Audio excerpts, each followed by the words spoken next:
Oliveira e eu sou consultor técnico da Evolui Serviços e vou falar um pouco mais para vocês sobre ansiedade e depressão, as suas principais causas, sintomas. Vamos falar agora um pouquinho sobre ansiedade e depressão. As duas são dois distúrbios emocionais aparentemente parecidos, tendem a ter os mesmos sintomas e por isso algumas pessoas fazem confusão sobre elas, porém se diferem uma da outra. E nesta palestra eu vou falar um pouco mais sobre cada uma delas. A ansiedade, assim como os outros sentimentos, é algo perfeitamente normal em vários momentos da nossa vida. Alguns exemplos desses são momentos em que antecedem você a falar para grandes públicos, em reuniões, palestras, quando estamos esperando algum resultado referente a uma prova importante que fizemos, como um teste ou coisas do gênero. Ou até mesmo na nossa vida pessoal, quando estamos esperando alguma resposta de um ente querido ou coisa do gênero. Bom, a ansiedade é um sentimento bom ou ruim? Alguns especialistas dizem que se a ansiedade não for algo demasiado, pode ser até boa, já que as incertezas nos impulsionam a viver e produzir mais. Porém, em excesso, pode ser paralisante, impedindo que a pessoa reaja ou até mesmo faça coisas simples, como andar de elevador, dirigir e viajar de avião. Quando podemos então dizer que estamos sofrendo de ansiedade? A partir do momento em que a sensação de nervosismo passa a ser cada vez mais constante, tomando grandes proporções e assim passando a controlar nossa vida. Os sintomas vão muito além da tristeza e incapacidade, podendo impactar até emocionalmente e fisicamente, causando até alterações na funcionalidade da pessoa que sofre desse distúrbio. Além desses sintomas, outros também fazem com que as pessoas sofram com esse tipo de distúrbio. Um deles são alteração no sono, pois elas tendem a ter insônia ou até dormir demais do que costumavam. Aumento na vontade de comer. Além de comerem mais durante o dia, começam a fazer aqueles lanchinhos durante a noite, devido à sua insônia. Dores no corpo por conta de não conseguirem dormir e por estarem passando por uma dose alta de estresse e acabam sofrendo com dores no corpo, além da tristeza profunda e perca de vontade de fazer coisas que anteriormente eram prazerosas nas nossas vidas. Outros sintomas como medo, ataques de pânico em situações que outras pessoas encaram normalmente e o sentimento de ameaça constante também são muito comuns no transtorno de ansiedade. Mas espera aí, o que seria o transtorno de ansiedade? Como já disse anteriormente, é normal que situações de provocar medo, dúvida ou expectativa, as pessoas sintam ansiedade. Mas se esse sentimento persiste por longos períodos de tempo e passa a interferir nas atividades do dia a dia, deixa de ser algo natural e passa a ser motivo de preocupação. Esse é o principal sintoma do transtorno de ansiedade. Ele é caracterizado pela preocupação excessiva ou expectativa apreensiva. Não se sabe ao certo o que pode causar esse transtorno. Acredita-se, porém, que possa estar ligado a duas crenças. A primeira é que esteja relacionado a alguns neurotransmissores que ocorrem naturalmente em nosso cérebro, a exemplo da serotonina e da dopamina. A outra crença é que o conjunto de fatores que possam estar envolvidos nas razões pelas quais o indivíduo possa vir a apresentar o transtorno, entre eles a genética e fatores externos, como o estresse do dia a dia e a qualidade da vida da pessoa. Os fatores que podem aumentar o risco desse transtorno incluem o gênero. Mais que o dobro de número de casos de transtorno de ansiedade ocorre com mulheres. Acredita-se que uma combinação de fatores, como mudanças hormonais e maior exposição ao estresse, possa agravar o quadro. Crianças que sofreram algum tipo de trauma na infância, ou que testemunharam eventos traumáticos estão em maior risco de desenvolver esse transtorno em algum momento da vida. Outra condição é ter problemas crônicos ou de saúde, ou uma doença grave. Pode levar a constante preocupação com o futuro. Com isso, a pessoa pode adquirir esse transtorno. Alguns tipos de personalidade são mais propensos a transtornos do que outras. Além disso, alguns transtornos de personalidade também podem estar ligados a isso. Esse transtorno também pode estar ligado à genética, ou seja, mais de uma pessoa na família podem apresentar o distúrbio de ansiedade. O uso excessivo de drogas e álcool podem piorar e até levar pessoas que não têm esse transtorno a adquiri-los. Sentir ansiedade é normal, mas quando ela passa a ser persistente e acaba ficando fora de controle, é recomendado que procure um médico.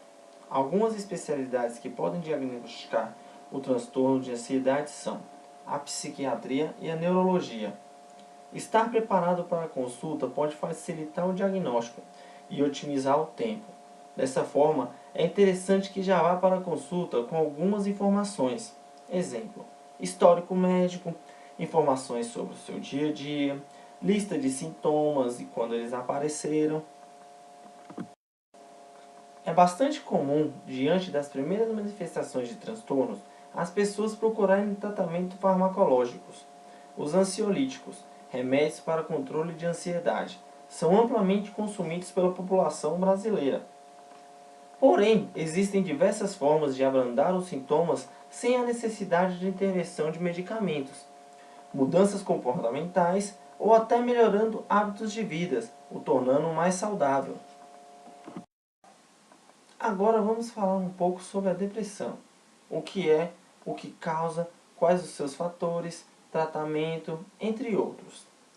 Muitas pessoas falam em depressão na sociedade atual, porém muitas vezes de forma equivocada. Num estudo realizado em 2017, estima-se que 16% da população mundial já sofreu de depressão, ao menos uma vez na vida. Os estudos sobre a depressão vêm desde 1920, onde na época já era conhecido que as mulheres possuíam o dobro de chance de se tornarem depressivas. Segundo a OMS, até 2020, a depressão será a segunda causa de morte mundial por doença, ficando atrás apenas das doenças cardíacas. No Brasil, mais de 5,8% da população sofre com a depressão, ou seja, ela afeta um total de 11,5 milhões de pessoas, segundo a OMS. O Brasil é o país com maior prevalência de depressão na América Latina e ainda o segundo maior nas Américas, ficando atrás apenas dos Estados Unidos. A depressão é uma das doenças que mais afastam brasileiros de todo o trabalho. Em 2016, 75,3 mil trabalhadores foram afastados dos seus serviços. Os dados mostrados anteriormente são assustadores e por isso é preciso entendermos melhor. Como na ansiedade e nos outros sentimentos, sentir-se triste é normal. Um exemplo disso é quando passamos por algumas situações, tipo, após se frustrar com algo que tinha uma grande expectativa, a perda de um emprego ou após a morte de um ente querido. Essas são situações que levam a gente a sentir a tristeza. Mas ficar triste não é o mesmo que ter depressão. O processo do luto é natural, único para cada indivíduo e compartilha das mesmas características da depressão. Tanto o luto quanto a depressão podem envolver tristeza intensa e afastamento das atividades habituais. Mas o que realmente é a depressão? A depressão é algo pior. Algumas pessoas vivenciam esse sentimento de uma forma mais intensa, por períodos mais longos. Esses períodos podem durar até mesmo meses e anos. Tudo por causa de um distúrbio afetivo que atinge principalmente sua autoestima, causando um sentimento de inferioridade, tristeza e pessimismo, combinando entre si e aparecendo em extrema frequência. A depressão pode aparecer em diversas idades, desde adolescentes até idosos, podendo ter vários motivos. Mas o ponto-chave é que às vezes as pessoas que passam pela depressão nem sempre têm um motivo aparente para se sentirem assim. Existem alguns pontos que diferenciam a tristeza da depressão. Quando estamos de luto, temos sentimentos dolorosos, muitas vezes misturados com lembranças positivas. Já no luto, a autoestima é geralmente mantida, ao contrário da depressão, onde o seu humor e o interesse para fazer algumas atividades diminui. O sentimento de inutilidade e de autoaversão são comuns em pessoas que estão sofrendo de depressão. Mas o que causa? Algumas causas em que fazem alguns motivos sofrerem da depressão são: morte de um ente querido, perca de um emprego, ser vítima de agressão física ou até de um grande desastre. Todos esses exemplos que citei fazem-nos sentir impotentes, inferiores. Ter pessimismo e, como vimos anteriormente, são sentimentos que atingem quem tem a depressão. Mas quais seriam os sintomas de quem sofre com a depressão? Ansiedade, angústia, um desânimo, um humor depreciativo, as pessoas não tendem a sorrir, não gostam de sorrir, e um sentimento de medo e indecisão, as pessoas não conseguem tomar decisões próprias, sentem medo de fazer uma escolha. Os sintomas da depressão pós-parto são intensos e duram mais. Alguns desses principais sintomas são: humor deprimido, a mulher tende a ficar um pouco mais triste, deprimida, um choro excessivo por conta dessa tristeza, desse todo que está acontecendo com ela. Alteração no apetite, a mulher ela tende a comer mais ou a se alimentar mal. Com isso ela acaba perdendo a sua vontade de dormir, tendo insônia ou dormindo até mais do que é necessário. E com isso causa fadiga e irritabilidade pela falta de alimentação saudável e de dormir. Um sentimento de inutilidade, ou seja, a mulher ela não se sente útil para dentro da casa, para dentro dos seus filhos. E ataque de pânico, ansiedade grave. Outros sintomas que chegam a afetar a capacidade de ser mãe, dificuldade de desenvolver uma ligação amorosa com o próprio filho, o bebê que acabou de nascer. Afastamento de família e dos amigos por conta desse problema. Uma redução de interesse e prazer nas atividades de ser mãe, como banhar o seu filho, levar o seu filho na escola, e entre outros. Medo frequente da mulher de não conseguir ser uma boa mãe, ela procura sempre uma boa aprovação, ela sempre se diminui no sentido de mãe. Pensamentos relacionados a prejudicar a si mesma ou o bebê. Pensamentos recorrentes de morte e até suicídio. Em alguns casos extremos, as mulheres acabam sentindo rejeição pelo próprio bebê. Agora vamos falar mais um pouquinho sobre um outro tipo de depressão. Mas e se a depressão está no ambiente de trabalho?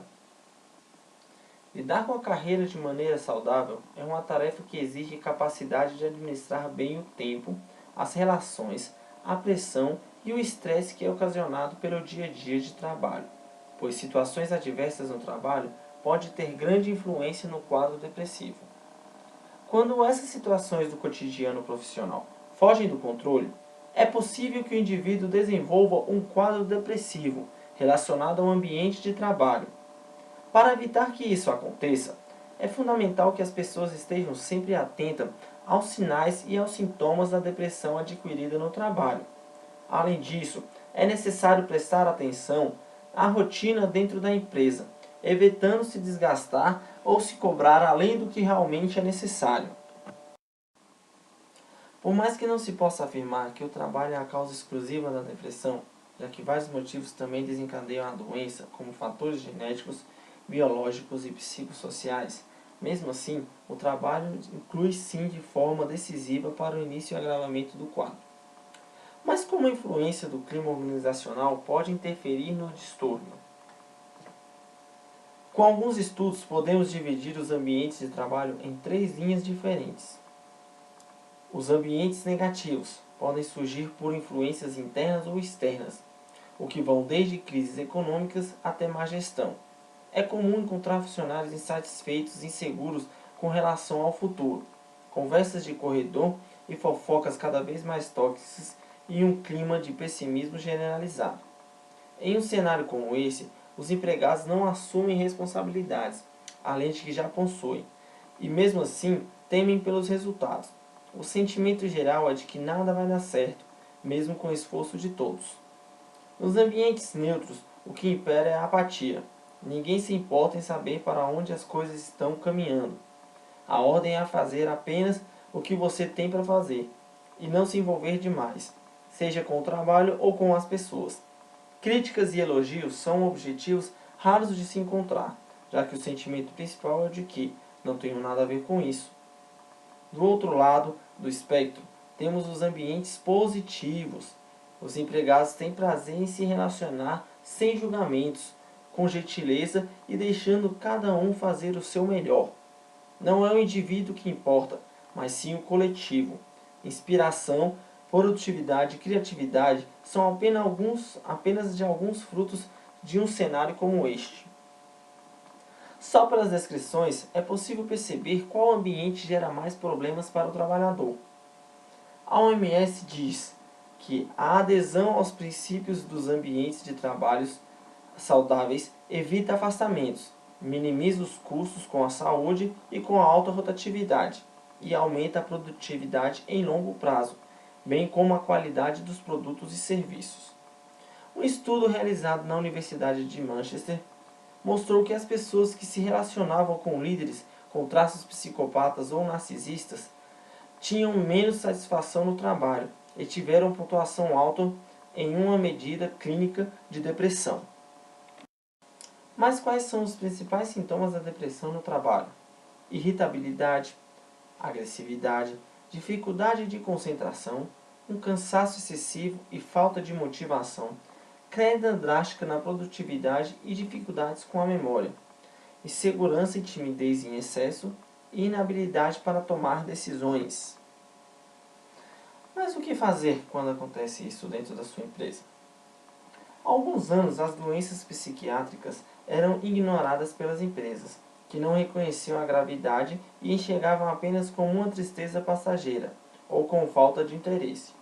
Os profissionais sofriam em silêncio e acabavam demitidos por algo que não podiam controlar. Em muitos lugares, o tema segue como um tabu, e muitos funcionários ainda precisam se esconder para evitar a incompreensão dos chefes. Esse cenário, porém, tem mudado. As empresas passaram a entender melhor a doença e a lidar melhor com os funcionários que convivem com ela. O ponto mais importante diz respeito à criação de um ambiente de trabalho saudável.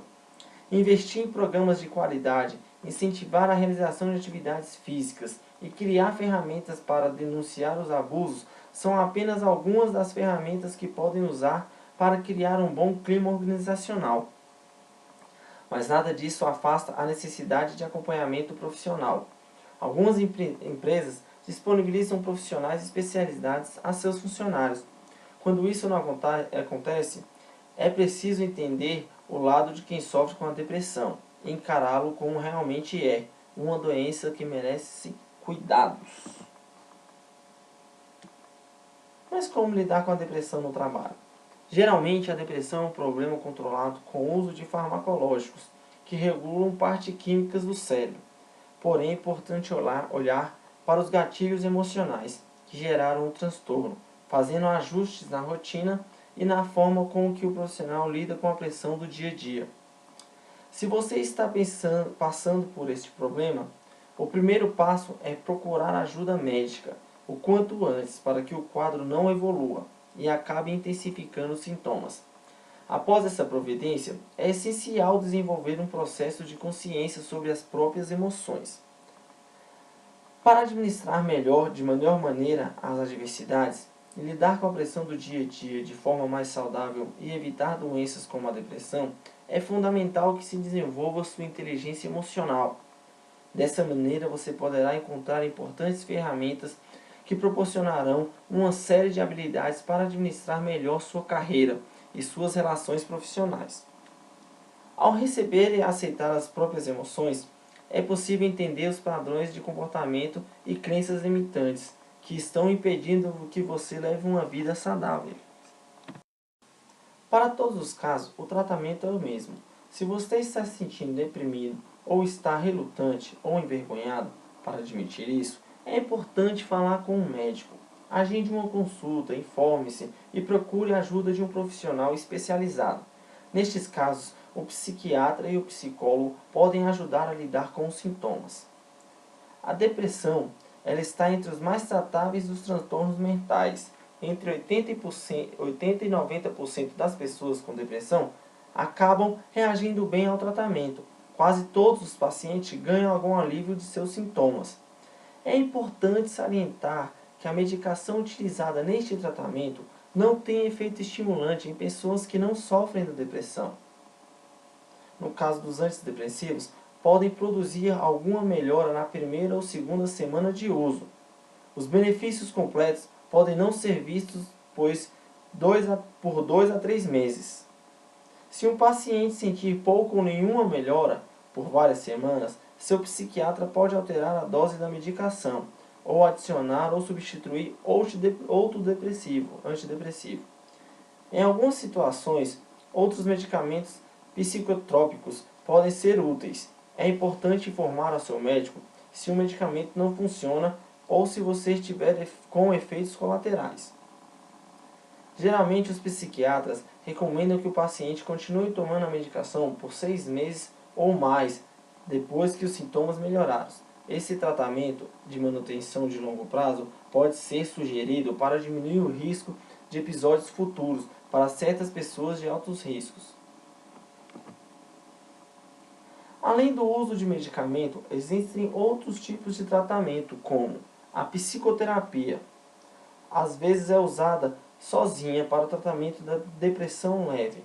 Para a depressão moderada a grave, a psicoterapia é frequentemente usada junto com medicamentos antidepressivos.